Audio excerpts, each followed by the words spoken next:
So my old coaches at Springfield Fight Club in Springfield, Missouri, were always tormenting me because I was too nice to my opponents as an amateur and even a beginning pro.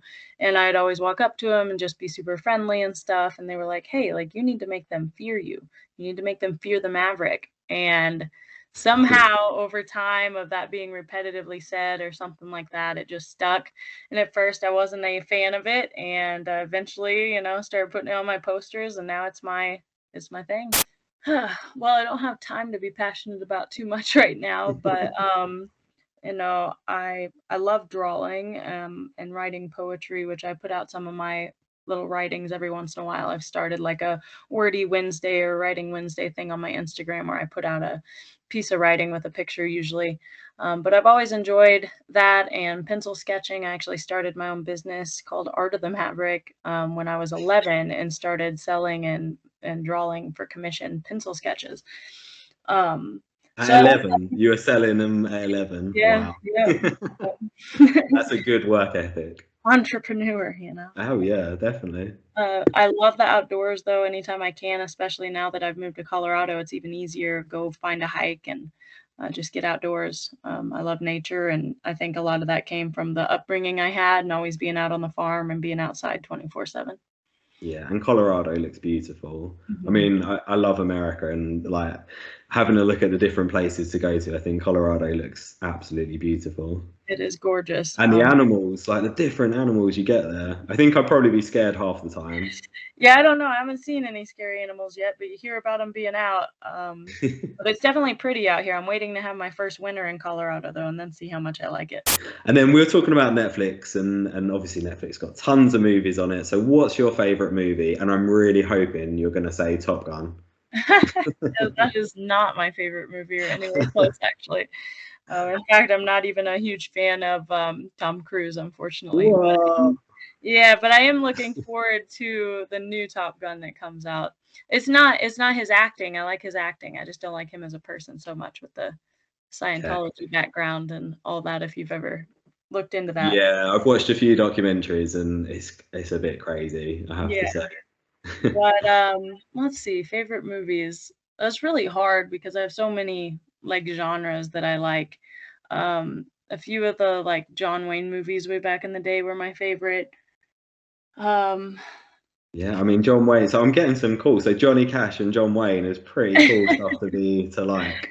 Definitely old school, I guess. But then I like the Marvel Yeah. movies that have been coming out lately. Any particular superhero? I like the Thor one and the Spider-Man one, I think.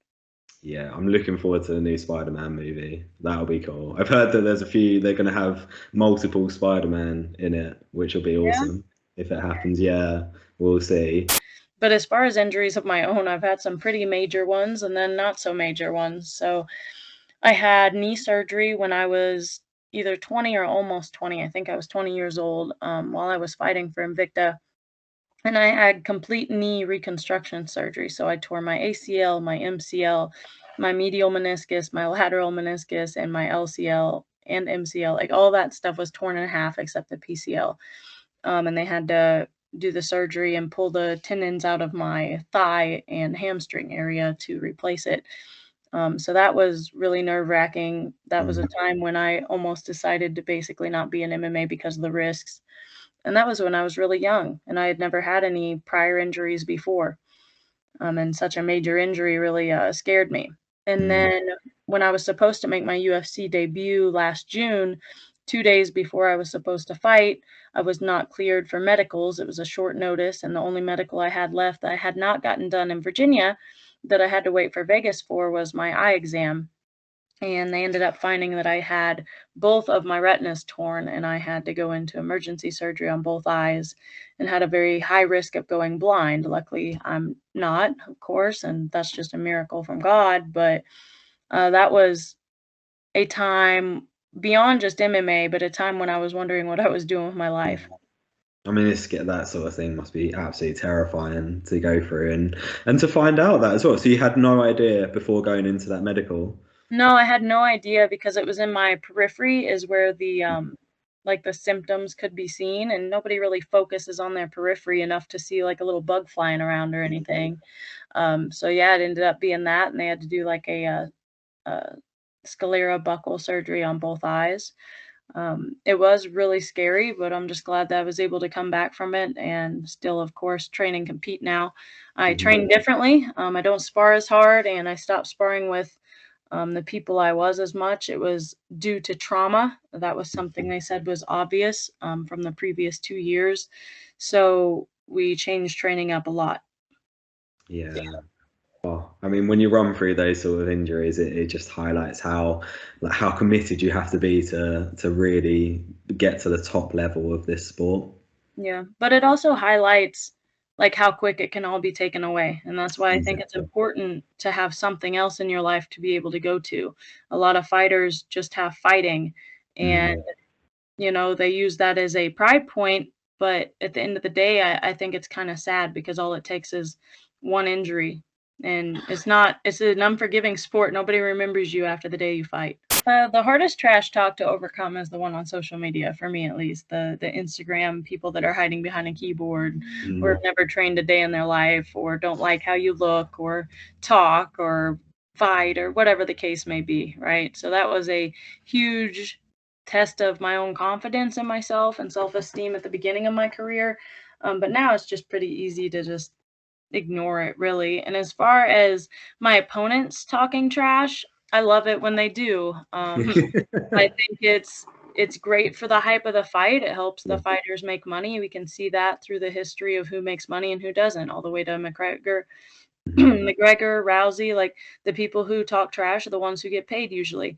And they're the ones that have some kind of personality. I'm not trying to have the trash talker personality, but I'm trying to find other avenues and use my intelligence to win the fight game. And for me, like I said, I love it when people trash talk because if anything, it just helps me go into the fight with that fuel. Like I never really dislike anybody that I'm going in to fight. I just go in there to get my paycheck and see them as standing in the way of my dreams. But when they trash talk, then I'm not only trying to go fight to fight, but I'm gonna go try to fight to hurt them. Yeah. So can you use it as motivation and that kind of Yeah. additional energy? Yeah. And it's Uh, funny because I've had like two girls in a row like threaten to kill me.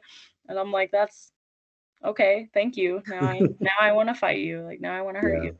Yeah. And you mentioned about social media, and I think it's just such a hot topic just in general society nowadays. And I think being in the public eye, you get so much negativity thrown at you. Anyone who's in the public eye seems to get it. What advice would you give to listeners on how to deal with it? You just gotta learn that those people don't matter. Like, I like my fans and I love them going on there and supporting me, but the people who don't support usually don't use any logic or anything. It's just some hateful words that they throw out, or even vulgarity that gets thrown in there sometimes. It's one of those things that by putting yourself in the public eye, you have to assume that there's bad people in this world too, and they're trying to rip down those that they're jealous of or those that they see succeed beyond what they want to. Well, in MMA, I'd love to still meet him. I haven't gotten to yet. Is GSP? He's always been Yeah. a person The that I'm goat. really inspired by in MMA. And then, let's see, outside of MMA, I'm not as sure. And Definitely if you lots of inspirations out there, all the way from like writers and authors, psychologists and stuff that I've read about and read stories about. Lots of things, but it's hard for me to like pinpoint certain things. I have so many inspirations that come from everywhere, and you'll see me quote a lot of people that I am inspired by on my Instagram and stuff like that. Yeah, and if you could have a share a pizza or any food preference with him, what question would you ask him? Uh, Or well, any kind of questions topic I would about ask him are pretty much like I read his book and I used to read it before every single amateur fight. I know that sounds crazy, but I read really fast and I'd read it 24 hours before every single one. And it was the I think it's Why I Fight book that he wrote. And it was just amazing, and I'd ask him, how he was able to kinda control his pace in fights in terms of he would fight a good person and he would fight a bad person, and he'd make it look the same every time. yeah. It's so true. It's like It was just in fight management is it another level? Yeah, yeah. incredible. I guess in my opinion, his fight IQ is greater than any other fighter at his time. You have the power to change one thing in MMA. What would it be? So this could be anything from the scoring system, anything you like. I would talk about the pay structure, like the percentage of the promotional payout. I don't think it's unfair in terms of an average wage for people, which is always what people like arguing, and it's funny to me. But as far as a professional athlete, we do not get paid not only a fair percentage of the promotional earnings, but we don't get paid near on the level as, say, a soccer player or a Mm. basketball player or people who don't even put their lives on the line in any way. I'm sure professional golfers probably get paid more than we do. And I find that really disappointing when we're putting like our lives on the line and a lot of people don't have jobs. Like this is what they do and this is what I want to do too. Right now, luckily I do have a job that I can fall back on. Um, but it's almost less out of choice and more out of need right now. But and I agree with you, and I think what people don't realize, because I have this conversation a lot with people, and not specific on MMA, just on professional sports. And when people say about the pay and the level of pay that it should be, the argument I always have in terms of that it should be way higher than people think is that it's a short career. In the grand scheme of things, most professional sports, you're at your elite level for probably what 5 years, and then for your whole career of maybe 15 years is a really long career, particularly in MMA, it's probably even shorter. So you're kind of earning potential and you put so much into it, it has to represent the earnings that's going to take you through the rest of your life. And I think when you kind of look at it that way, I Well, mean, I it should think be, looking at it that way and the amount of entertainment that people gain from it, like so yes. many people watch it and so many people pay to watch it. And I just had, we were talking about the haters on social media. I had somebody that was like, nobody watches you anyway, and it was all this nonsense, or we illegally buy it anyway, or whatever else. And I'm like, cool. Like, I don't care. But the crazy thing is that these people pay to watch you, and each person pays what, $50 to watch these fights, and not to mention all the ticket sales and stuff like that. And of course, you have to pay the employees behind the scenes and that kind of thing. But then the fighters are the ones that the people are really watching. And when they say, oh, well, you're getting paid more than a person with an average salary, I'm like, and we should be. I train more than most people work per week and put my body through hell on top of having a job and school and whatever else that I have to balance. And every other fighter is the same way. They may have a family and they're fighting and they're training and they're going through injuries and having to pay for these. Like, we don't get paid for every injury we have unless it's during a fight camp. And people just don't think about all the ins and outs of being an athlete. And of course, it's not just in fighting that I'm referring to.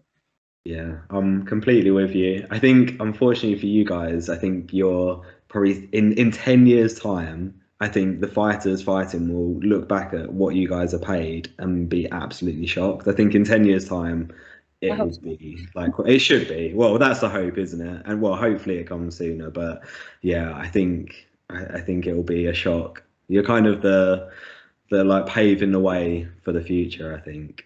Um, Okay, and second hypothetical question. So this one is very, very random. So it's a zombie apocalypse, and you need to escape a city crawling with the undead. Which one fighter would you team up with, and why? Oh, one fighter.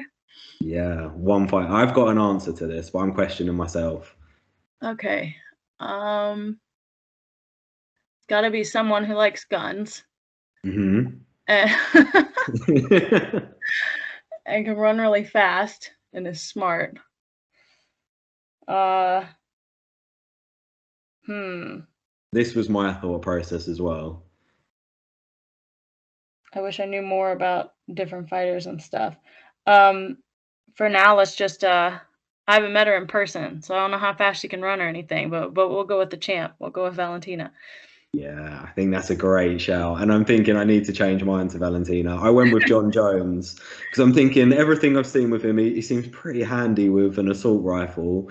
But I'm questioning myself because I'm not sure if he knows the zombie rules, like double tap and things like that. So if he ended up getting bitten, it'll be a real problem because he'd be coming after me, and I think I wouldn't be able to escape John Jones on it. So I think Yeah, Valentina seems a good. might lose his temper and end up hurting somebody or something. Yeah, I know. So, Yeah, I wasn't sure whether to touch upon it, but well, yeah. uh, um, yeah, I'd have to like go on a run through all the fighters and stuff. I'd probably end up at the end of the day picking a guy that's more capable with a gun than Valentina, but I'm not sure. At least they could maybe throw him around a little bit more. there you go. You probably message me back at like 2 in the morning and be like, I thought of someone. This is a perfect person. Go edit it.